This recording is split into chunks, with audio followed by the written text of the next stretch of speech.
Alors ce matin, on va préparer la défense d'une société qui a été placée en liquidation judiciaire sur assignation de l'URSSAF. Je vous explique. Alors il y a quelques jours, il y a une dirigeante qui nous a contactés parce que elle a découvert que sa société a été placée en liquidation judiciaire et elle souhaitait faire appel. La situation était la suivante. En fait, sa société avait accumulé des cotisations URSSAF impayées. L'URSSAF avait tenté des mesures de recouvrement qui se sont révélées infructueuses. Et donc, l'URSSAF a fini par assigner en liquidation judiciaire cette société.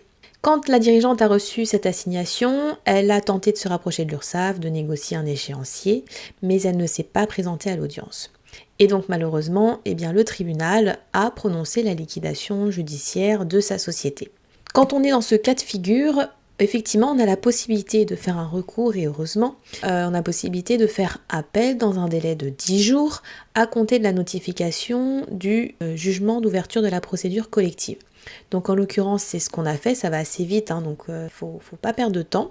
Sachez que quand on fait appel, la procédure elle dure environ 4-5 mois.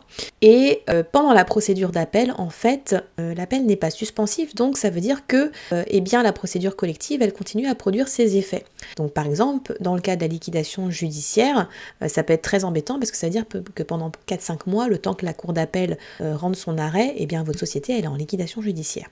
Donc, ce qu'il faut faire en parallèle de la procédure d'appel, c'est une demande d'arrêt de l'exécution provisoire. Ça permet, si vous l'obtenez, parce que c'est pas de droit, de suspendre les effets de la liquidation pendant la procédure d'appel, donc vous pourrez à nouveau reprendre l'activité de votre société pendant la procédure d'appel.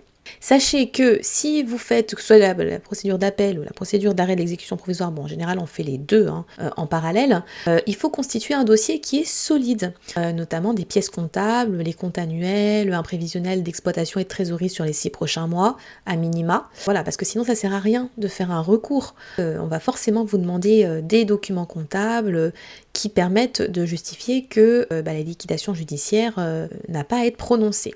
Donc sachez-le. Sinon, si vous arrivez en appel avec un dossier où il n'y a rien, forcément vous allez vous faire débouter. Donc ça se prépare.